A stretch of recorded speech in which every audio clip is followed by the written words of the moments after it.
Aïe, aïe, aïe, aïe, aïe, aïe. Aujourd'hui, nouvelle vidéo. Dans cette vidéo, on va réagir à un tweet qui a été posté. Et finalement, c'est une archive. Vous savez, cette semaine, c'est la petite semaine dédiée à l'archivage, hein. Euh, eh bien, c'est un extrait donc de Jean-Marie Le Pen, le père de Marine Le Pen, qui malheureusement est décédé il y a maintenant quelques mois, début janvier, si je ne dis pas de bêtises, ou fin janvier, c'est ça. Euh, eh bien, Jean-Marie Le Pen, figurez-vous que alors j'ai déjà fait une vidéo sur sa réaction et un discours qui n'avait jamais été diffusé de lui sur la Syrie. Je ne sais pas si je l'ai posté actuellement ou si elle est postée dans les jours qui vont venir.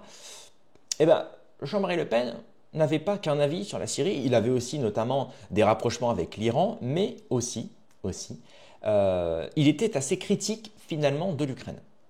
Vous le savez, sur cette chaîne-là, on aime bien justement fouiller un petit peu le sujet ukraino-russe, qui est très intéressant. J'ai d'ailleurs fait des micro-trottoirs sur l'Ukraine et la Russie, où je demandais aux Français finalement leur avis. La plupart, effectivement, pensent que ce conflit ne nous concerne pas et que c'est assez, finalement, assez scandaleux de donner autant d'argent à l'Ukraine, nous, État français, finalement, pendant que nos hôpitaux sont complètement surchargés et complètement désertés, pendant que les écoles, j'en parle pas, l'effondrement du niveau scolaire, hein, eh ben, finalement, non, Macron, il se dit, au lieu de peut-être de relever la France de l'intérieur, peut-être de donner plus d'argent à mon peuple, peut-être que plus de me préoccuper même de mon peuple, finalement, non. Lui, il veut filer des milliards à l'Ukraine parce qu'il pense effectivement, ou du moins c'est ce qu'il dit, donc ce qui lui a été ordonné de dire, commandité, c'est celui de donner l'argent à l'Ukraine parce que Poutine arrive jusqu'à Brest. Hein. Voilà. Mais pour le moment, effectivement, souvenez-vous des vidéos qu'on a plus ou moins relayées ici sur cette chaîne-là, sans forcément prendre parti, hein, mais effectivement, cette vidéo de Vladimir Poutine où il dit explicitement à un média, il dit voilà, aujourd'hui, les leaders européens savent que je ne veux pas envahir l'Europe. Il n'y a rien à prendre en Europe. Il n'y a plus de ressources, il n'y a rien d'intéressant. L'Europe a failli. L'Europe a failli et elle est en crise économique. Nous, la Russie, on se porte très bien. Et justement, ces leaders européens font croire que je veux venir jusqu'en Europe pour pouvoir manipuler les masses européennes et pouvoir leur extirper encore plus d'argent. N'oubliez pas qu'il y a encore un mois, Emmanuel Macron pense vous envoyer à vous, chers Français, un manuel, un kit de survie au cas où on se ferait envahir ou encore effectivement nous demande de mettre de l'argent dans une future épargne qui arriverait pour financer l'effort de guerre. Voilà. C'est ça, aujourd'hui c'est ça. Alors que je le rappelle, la Russie quand même, il faut regarder mon interview avec Tomassovic qui est disponible sur la chaîne, dans laquelle effectivement Tomassovic dit explicitement, lui qui habite à Moscou, dit voilà, il y a énormément d'entreprises américaines qui ont pratiqué et qui ont émis des sanctions envers la Russie, par exemple Mastercard, Visa, certaines options de paiement, disons, certaines grosses entreprises de textiles, de nourriture, d'agroalimentaire, etc., qui sont parties et donc qui ont participé justement à voilà, ces sanctions contre la Russie et qui finalement, 2, 3 ans après le relancement de ce conflit-là en 2022, sont revenus sous des noms, sous des autres noms, mais sous des noms russes évidemment, comme je crois qu'il y avait le Roi Merlin, Decathlon, des sociétés comme ça, hein, des sociétés de gâteaux, de boissons, voilà, qui effectivement avouent finalement secrètement que sans effectivement l'économie russe et finalement sans être présent en Russie, elles ont perdu un grand paquet d'argent et que finalement la Russie, elle, Bruno Le Maire qui nous disait que l'économie russe allait être à genoux, bah, on apprend finalement par Tomassovic et d'autres, hein, pas que lui, hein, d'autres qui nous disent finalement que les entreprises occidentales, disons, qui voulaient mettre à genoux l'économie russe, reviennent en Russie quelques années après sous des noms russes parce que justement c'est elles qui n'arrivent pas à combler les fins de mois alors que la Russie, elle, se porte merveilleusement bien. Parce que je le rappelle qu'elle a russisé énormément d'entreprises, notamment McDonald's. Hein, par exemple, McDonald's s'est barré de la Russie. Et ben les Russes, ils ont fait quoi? Ils ont finalement réouvert McDonald's sous des noms russes en franchisant par de gros investisseurs russes qui ont eu les cojones de reprendre ces entreprises-là. Et ça remarche extrêmement bien. Sans changer la formule, hein, ils ont repris tout ce que faisait McDo, mais en refaisant la même chose, cette fois-ci en russisant les noms, voilà. Donc c'est assez marrant tout ça, et ça on ne le voit pas dans les médias mainstream, hein, évidemment. Donc là c'est intéressant de voir effectivement cette vidéo à laquelle on va réagir dans quelques secondes de Jean-Marie Le Pen, qui justement approuve finalement cette vision-là, celle de non, la Russie ne veut pas, n'est pas un empire, je dirais, expansionniste, en tout cas aujourd'hui, elle ne veut pas conquérir l'Europe jusqu'à Brest. Elle ne le veut pas, elle n'a rien à y faire là-bas. Elle n'a rien à y faire, elle veut simplement défendre ses propres frontières, c'est-à-dire ne pas avoir l'OTAN et une sorte Oui, l'OTAN, on sait très bien qui est derrière l'OTAN, donc il veut simplement pas l'OTAN à ses frontières, Poutine. Il veut pas l'OTAN à ses frontières.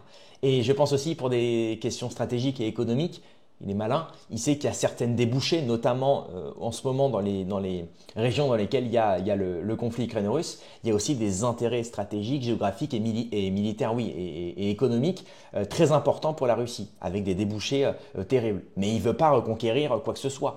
Donc on va regarder justement cet extrait-là, désolé pour la longue digression, mais c'est important de bien introduire le sujet puisque il y a énormément de mensonges concernant l'Ukraine et la Russie. Et rendez-vous compte qu'on ne parle pas simplement d'immoralité. On envoie des milliards à l'Ukraine. Des milliards qui pourraient nous servir en France. Et je ne demande pas à ce que l'argent finisse dans mes poches. Je demande à ce que l'argent aille là où il devrait aller. On l'a cité en début de vidéo, les écoles, les hôpitaux, etc., les infrastructures françaises, etc. Ne serait-ce que les routes déjà, ce serait sympathique. Et ben non, tout ça, Macron, comme je vous le dis, c'est pas dans ses plans. C'est pas dans ses plans, donc on va réagir à cette vidéo. Enfin, je sais. Allez, regardez ce que disait donc Jean-Marie Le Pen sur la Russie, sur le conflit ukraino-russe, regardez bien. La Russie n'est pas l'Union soviétique. Faire croire que Poutine, c'est Staline, c'est jouer sur les mots. C'est l'Europe qui joue à provoquer la Russie. Et en particulier dans l'Ukraine, qui est un pays où la Russie est née, je me permets de vous le rappeler. Le pouvoir en Ukraine est un pouvoir insurrectionnel, n'est-ce pas, qui a renversé Yanukovych. Et moi j'ai dit dans cette affaire, c'est une affaire de famille, c'est comme dans un divorce d'amis, il ne faut pas s'en mêler, autrement on se fait deux ennemis mortels, un de chaque côté.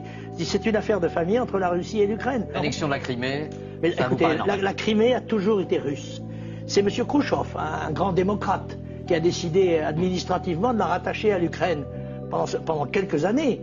Et puis, après ça, il y a eu des élections, parce que Poutine a respecté strictement le logiciel démocratique.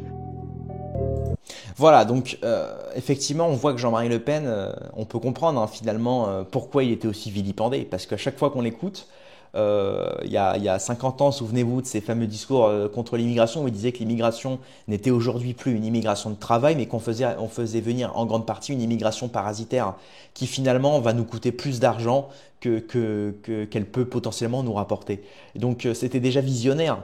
Et effectivement, là je vois même un commentaire en dessous qui dit « Voilà ce que devrait dire l'opposition de droite à Macron et sa clique, mais personne ne le fait, ni Zemmour, ni Marine Le Pen. » Et effectivement, on voit qu'aujourd'hui on est passé d'un discours de Le Pen père où il disait justement que la Crimée a toujours été russe, qu'il y a eu effectivement des traités diplomatiques, etc., qui disaient justement que c'était une histoire finalement de famille, une histoire d'argent, une histoire d'oligarques, une histoire il y a des intérêts pour chacun, évidemment. Mais le but, c'est évidemment de perdre le moins possible. Et aujourd'hui, effectivement, on se rend compte que derrière cette guerre ukraino-russe, il y a le lobby de l'armement du côté ukrainien. Il y a aussi, regardez aussi qui détient les terres ukrainiennes. J'ai appris récemment, pareil, par Laurent Onzon qui avait retweeté ça, que Xavier Niel était un des premiers, était le Français qui a le plus d'investissement en Ukraine. Il a lourdement investi récemment, là, il y a quelques mois, quelques années, il a lourdement investi en Ukraine. Donc on voit effectivement que là, d'une certaine manière, il y a une peur de perdre l'Ukraine, mais d'une certaine manière, il y a aussi la peur de perdre la guerre, parce que perdre la guerre, c'est admettre que l'Ukraine a été faible, c'est admettre aussi que ses soutiens n'ont pas été suffisamment présents. Et ça voudrait dire remettre en cause finalement l'aide occidentale et donc l'aide européenne. Donc tout ça est très intéressant et s'articule de manière finalement assez simple. Et on peut comprendre effectivement maintenant pourquoi finalement Trump ne veut plus donner d'argent à Zelensky parce qu'il a compris que la politique interventionniste et hégémonique finalement va leur coûter plus cher qu'autre chose. Puisque là, il n'est plus question, comme le dit Zelensky, Zelensky, c'est de l'ego, c'est l'ego qui parle. C'est vouloir récupérer les terres qu'il a perdues, vouloir gagner le conflit, vouloir écraser Poutine. Mais Trump lui a très vite comprendre, souvenez-vous avec J.D. Vance dans le bureau ovale, que, écoute mon pote, déjà tu viens pas en pyjama comme ça, tu viens pas en pyjama dans le bureau ovale, et ensuite tu ne me demandes pas de l'argent sur un ton arrogant comme ça. Ton conflit, tu l'as perdu. Donc voilà, on va arrêter de te donner de l'argent. Et Trump a raison sur ce coup-là. Et nous aussi, on devrait faire pareil. Et je dis pas qu'il faut laisser les Ukrainiens. Non, évidemment, pour les civils, c'est terrible. C'est terrible. Mais effectivement, on n'a pas d'argent à mettre là-dedans, je suis désolé. On n'a pas d'argent à mettre là-dedans. Voilà. Donc Zelensky attendra. Retourne faire du piano avec tes parties intimes comme tu le faisais, ça rapportera peut-être un petit peu d'argent et là tu pourras envoyer ce qui te reste. Voilà, envoie de ton argent à toi. Hein. Regardez l'empire zelenskiste, hein. Une baraque en Israël de 800 mètres carrés pour ses parents, l'affaire des Pandera Papers dans lesquelles il a envoyé de l'argent secrètement à sa femme à travers des sociétés écrans. Enfin, tout ça est très intéressant. Et ensuite, regardez aussi qui a investi massivement en Ukraine. Hein. Xavier Niel, BlackRock, Vanguard, Rothschild, etc. Toutes ces grosses familles et ces gros oligarques et finalement ces milliardaires qui ont investi massivement parce qu'ils ont des projets là-bas. Et ils ont des projets qui ne vont pas certainement dans le narratif d'une victoire russe. Voilà. Bon, après, c'est mon avis, hein. Ça regarde que moi, mais c'est assez intéressant. Voilà. C'est tout pour cette vidéo. L'extrait de Jean-Marie Le Pen, excellent, évidemment, même si tout n'est pas à prendre et tout n'est pas à acheter, mais ça reste toujours pertinent à relayer. Voilà. Merci d'avoir suivi cette vidéo. Rendez-vous dans quelques heures à demain pour une prochaine vidéo. Paix et amour sur mes amis et mes ennemis, et surtout sur mes ennemis.